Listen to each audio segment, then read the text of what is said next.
le déplacement du président Ousmane Sonko de Ziguinchor à Dakar, libre qu'il était de choisir son chemin comme d'habitude,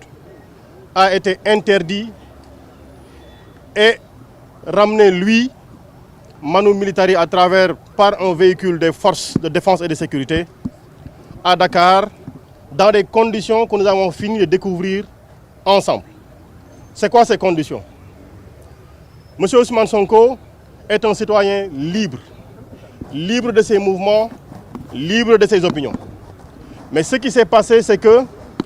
on l'a ramené sur Dakar et dans les conséquences de ce retour sur Dakar, nous avons constaté que tous les outils personnels qu'il avait, notamment son téléphone, ses téléphones, notamment sa documentation personnelle, tout a été de manière très irrégulière, subtilisé en des mots très simples, volé et remis sur la place publique. Nous sommes dans un pays où les gens se plaignent de la question de la sauvegarde des données personnelles. Il n'y a pas eu un juge, il n'y a pas eu une décision de justice, il n'y a pas eu un ordre légal d'une autorité régulièrement habilitée pour demander l'arrestation ou demander que Ousmane Sonko soit ramené sur Dakar et qu'on lui prenne ses téléphones et tous les biens avec lesquels il était. Et ce qui est le plus bizarre, c'est que dans ces moments-ci, seules les forces de défense et de sécurité avaient accès au président Ousmane Sonko. Mais on retrouve sur la place publique ses autorisations de port d'armes. Ces armes, ce n'est pas un délinquant, il a une autorisation régulière des autorités habilitées et compétentes en la matière.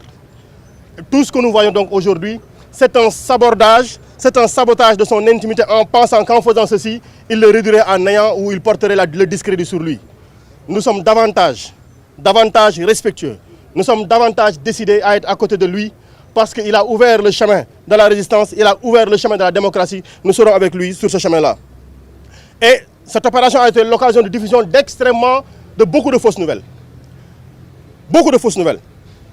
Et c'est l'occasion pour nous, pour ce qui est en train de se passer, de dire aussi, nous avons constaté tous les désagréments qui sont posés. Nous élevons la voix pour apporter notre compassion à toutes les victimes de cette situation-là, dont le seul auteur, dont la seule personne qui en est l'origine est Macky Sall, pour son besoin, son boulimique d'avoir le pouvoir, d'avoir un troisième mandat et d'empêcher des personnes de candidater. Tout ceci n'est que la résultante de son attitude irrévérencieuse, manquant de respect aux institutions. On nous parle de manque de respect des institutions. Qui viole la loi dans ce pays-ci? Qui viole la loi dans ce pays-ci? La réponse, elle doit être unanime, elle doit être simple. Il n'y a que le président Macky Sall et tous ceux qui sont avec lui. Et c'est l'occasion pour nous de dire que nous avons vu, en parlant de compassion, Cheikh Bara Ndiaye. Nous avons vu, on nous a informé de notre doyenne, Aïda Mbodj. Là, nous sommes devant le siège de Pastef. Vous avez vu ce qui s'est passé. Et nous avons là devant nous un cocktail Molotov. Les forces de défense et de sécurité. Wali Bodian également, il a reçu des cocktails Molotov chez lui. Et nous avons reçu suffisamment de menaces pour qu'ils pensent que nous nous inquiétons. Nous leur dirons, nous restons debout. Nous resterons debout. Et nous appelons toutes les personnes, tous les citoyens épris de justice et de liberté à rester debout et à porter ce combat-ci. Aujourd'hui, le terrain où il faut se prononcer n'a d'autre signification que le terrain de Dakar. Parce que nous sommes ici à Dakar, c'est ici que nous portons le discours et c'est ici que nous résisterons. Au-delà de ces gens-là, nous avons Aliou Sané, le coordinateur du F24. Mais M. Macky Sall est capable, lui, d'appeler à un dialogue pour le 31. Mais il veut en même temps interdire au coordinateur du F24 de lui organiser un dialogue avec ceux qui le souhaitent. Moi, je fais ce que mais qui ne fait pas ce que nous ne sommes plus dans une démocratie, nous sommes dans une tyrannie. Et c'est l'occasion pour nous de lui dire, s'il pense que nous avons peur de la prison ou de la mort, il est en train de se tromper. Et s'il pense pouvoir nous mettre tous en prison, qu'il soit prêt. Qu'il soit prêt. Nos contacts, nos téléphones, nos adresses ont été diffusées sur la place publique. Nos contacts, nos téléphones ont été diffusés sur les télés. Nous habitons le Sénégal, nous habitons ces cités-ci. Nous nous réveillons dans ces cités, nous ne bougerons d'un seul pas. D'un seul pas, nous ne bougerons. Nous n'irons nous cacher nulle part. Nous continuerons à vaquer à nos occupations, le visage découvert.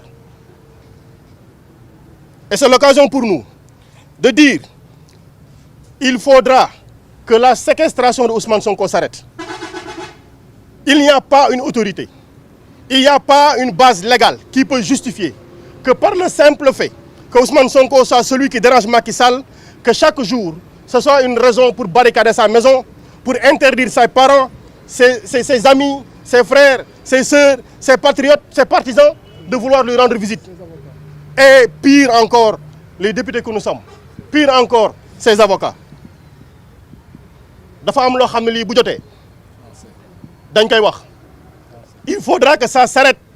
On ne peut pas continuer à vivre dans un pays où un seul homme et ses partisans ont le pouvoir absolu. Ils peuvent faire n'importe quoi, ils peuvent parler de tout le monde, ils peuvent faire dire n'importe quelque chose sur les réseaux sociaux sans conséquence. Mais chaque fois qu'on pense que quelqu'un a dit, chaque fois qu'on pense que Sokhna Saliou a dit, Ngoné Saliou, il faudra qu'on la prenne pour la fatiguer. Mais écoutez, chers amis journalistes, vous êtes bien fatigués.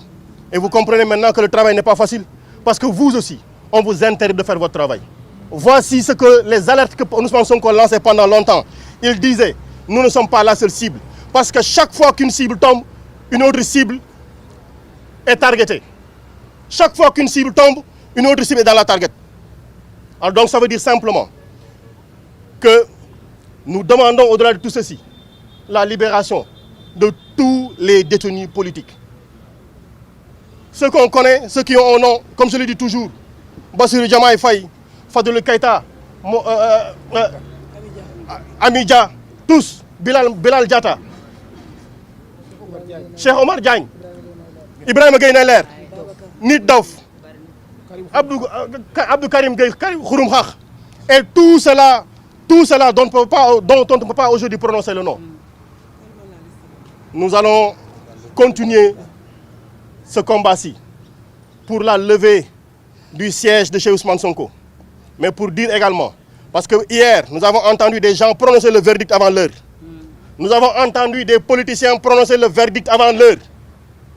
Il faudra qu'on sache, est-ce qu'il appartient à un parti politique de décider à la place du juge? Il faudra qu'on sache, est-ce qu'il appartient à un militant de prononcer le verdict à la place du juge? On verra ce que nous réserve le premier. Parce que comme ils avaient annoncé les résultats électoraux en 2019, ils ont annoncé la décision du tribunal. On verra ce que ça va nous donner. On vous remercie. Et on appelle encore les patriotes. On appelle tous les citoyens à maintenir absolument la résistance. Et ce mot n'est pas de trop. Nous sommes dans une démocratie. Ce mot n'est pas de trop. Résistance, et nous vaincrons. Résistance.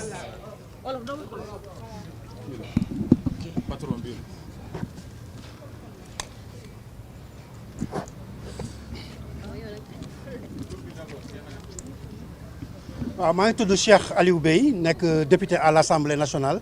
en même temps maire de la commune de Diamaguène Sicap Mbao donc kaddu ñu fi ñëw tey pour yëkkati ñun député yi fekk ñu nekk ci yoon ñëpp xam nañ ni tey mënuñu toog parce que dañu nekk en action ñu ñëwoon juste pour jàllale ñaari baat yu am solo yaakaar naa ni benn bu njëkk bi mooy député yi ñi ngi dénoncé li ñuy wax kidnapping li ñuy wax séquestration bi am ci président Ousmane Sonko. parce que man maa ngi woon ci biir caravane bi ñu nekkoon caravane jàmm la woon caravane liberté la woon ñuy dox di dajeek ay nit ñi nga xamee ne bi nii jàmm rek ak mbégte bu ñu dajeek ñun lañ doon am ay benn nguur goo xamee ne bi nii benn tyran bu tudd Macky Sall moo ko jiite benn démolisseur des institutions bu mel ni Macky Sall moom moo ko jiite amul benn solution bu muy indil Sénégalais yi budul lépp li nga xam ne dafa jëm ci nasaxal démocratie mooy maanaam man rek maa fi existé keneen du existé yaakaar ni moom dafa bëgg a nekk jimboor yi ku def dara mu dóor ku deful dara mu dóor loolu lañ wax ni tey moo tax ñu bëgg a yëg suñu baat nous en tant que député wax ko ni moom institution la yor ñun institution lañu donc il n'a qu'à respecter les Sénégalais parce que en réalité ce pays là moomu ko ay waajuram moomuñu ko beneen bi ñu si bëgg a yokk mooy lépp li nga xamee ne bi nii jëm na ci caravane boobu mu yaakaar ni arrêté na ko arrêté wu ko caravane bi li ci président Sonko wax yaakaar naa lu leer la moom moo xam ni ñaari fan yi bu mu weesoo seen jëf yu ñaaw yu ñu bëggoon def ci kaw askan wi ñaaw na ñaawaay goo xam ne moo tax mu dellu si waaye jàpp nañ ni même buñ ko indiwoon la doon dellu si mais li am solo mooy pays boo xam ni mun nañu wax moom lu Macky Sall créé pays boo xam ne sans loi ni droit loolu mooy Sénégal tey sans loi ni droit mooy tax yow nga jóge sa kër yow Moussa yow Astou yow Fatou di dox dem sa yoon ñu mun la kidnapper dugal la ci oto def la taxi yango c'est ça parce que ñàkk fit tamit bokk ci nguur goo xamante ne nii soo jëlee ni di ko tuumaal te mënoo koy yóbbu kaso loolu mooy da ngaa ñàkk fit donc dama leen ñu dara di leen wax Ousmane Sonko mooy koo xam ne ku ko lekk dee ku ko naan mandi ku ko rey génnum réew loolu mooy la vérité des choses te loolu lañ ko bëgg a xamal ne ko fi mu bëgg a yóbbu Sénégal mooy moomu ci boppam lay jëm si parce que Sénégal yi xam nañ li ñu bëgg xam nañ ni boddi compté ci biiru xeet bu mu tàmbali ak lu mu def biir Casamance diggante Kolda ñu ngi nekkoon ci biir ba ñuy egg si Vélingara amul mag amul xale koo topp nga torpiller ko fusiller ko violenté ay nit yoo xam ne mosuñu gis luy lacrymogène loolu mooy wan ni intention mooy tas Sénégal te incha allah duñ ko may. beneen bi ñuy mujjee mooy les données yi ñuy wax les données personnelles nan la ab armée mën a jàppee nit dugal ko ci oto ñu xëy gis ci ay site nguur gi ay photo ay vidéo ay nangam est-ce que ñun ci état lañ nekk wala nekk ñu ci état ñu dañoo jàpp ni on est dans un pays sans loi ni droit parce que yéen ku leen ko defoon doon ko def yéen ñi ngeen di jël suñu image mais am na loo xam ne doon ko génnee comment on peut se permettre di def loo xamee ne bi nii mun naa ni wax ni loolu moo gën a ñaaw ci li nit di def te lu nit wax ku sëqat sax nga jàpp yóbbu mais incha allah loolu il le verra beneen bi mooy ñi nga xam ne attaqué nañ leen tey fii ñu taxaw siège baa ngi nii yéen a ko gis ce siège a été attaqué par des cocktails molotov cocktail yaa ngi nii yéen a ko gis donc gendarmerie mi ngi woon fii dans la zone donc lii mooy seen liggéey te bëri na ay bërëb yoo xam ne cocktail molotov lañ fa def kon mën nañ jàpp ne ñi def lii ñooy def lépp ci biir dëkk bi ba pare ñu bàyyi leen ñoom ñuy taxawaalu ñuy wër ay nit ñu nekk seen kër di leen yee 3 heures du matin di leen yóbbu kaso démb man assisté naa 3 personnes yu ñu jëlee caaro yi yóbbu leen kaso te xam defuñu dara parce que dañ leen signalé ci ki nga xam ne moom mooy tàllu ko cocktail molotov yi ñooy attaqué ñooy jàpp ni ñooy tëj ban réew lañ nekk dañu bëgg sénégalais yi xam ni ñun tooñkat lañu amal affaire tooñkat boo xam ne saa yu ñu réagiré duñu xool suñu réaction duñu xool seen action mais suñu réaction la ñuy xool te loolu incha allah on le dénonce beneen bi nag ñi ngi naqarlu attaques yi nga xam ne def nañ ko ci kër yenn kilifa yi yu mel ni ñoom Cheikh Bara Ndiaye yu mel ni Waly Bodian yu mel ni ñoom Aïda Mbodj yu mel ni kër yi nga xamee ne bi nii ñi ngi joxe seen numéro fu nekk nga dañ leen di attaqué ji Sénégalais yi nag bu boobaa lu am ñu xam ne ñoom la parce que fii ñëpp a fi bokk li ñu mën nañ lu ko raw duñ leen bàyyi ñuy taal dëkk bi di taal këru nit ñi di taal seen cocktail molotov ba pare di jàpp ay nit naan ñi ay commando lañ ñi ay force spéciale lañ te ñoom ñooy def lépp loolu yaakaar naa tey ku xool lii xam ne leer na ci kanamu Sénégalais yi que ñaawteef gi seen côté la nekk te incha allah on fera face beneen bi mooy ñi nga xamee ne bi nii ci 3e mandat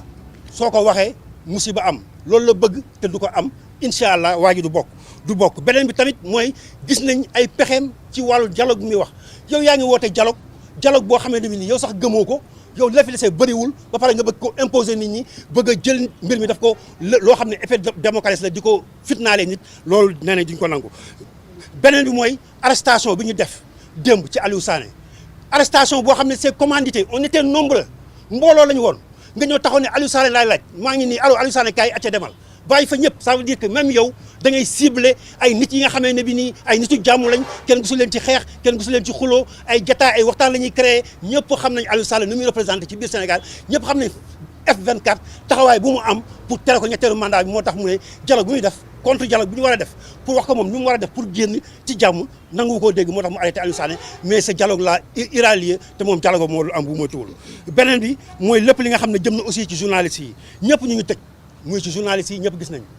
ay journalistes ay Serigne Saliou Gueye ñoo xam ne defuñu dara dañoo wax seen xalaat rek ñu ne leen da ngeen attaqué avocat da ngeen attaqué nangam da ngeen attaqué nangam moom ñun lañ njëkk attaqué ñun député yi dañuy gazé chaque jour ku respecté wul institution mooy jël ay député di leen gazé même bu ñu solee vert zone rouge wala leneen te loolu dina arrêté incha allah te du yàgg beneen bi mooy lépp li nga xam ne nag jëm na ci li nga xam ne moo nekk président Sonko loolu moo tax ñu nekk en action dem ba léegi fu patriote nekk ci àddina bi yaa ngi yëngu yaa ngi wax président Sonko li ñuy wax loolu la ñuy jottali nit ñi ñu dégg ko bu baax a baax le mot d'ordre il est clair fépp fu patriote nekk fépp fu sénégalais nekk boo xam ni buggoo bis nga yeew ñu tëj la sa biir kër te defoo dara te kenn atte wu la kenn dox la ci justice wàccal Dakar loolu le président wax dañu koy rappelé waat bu le mot d'ordre c'est que na ñëpp ñëw Dakar on va résister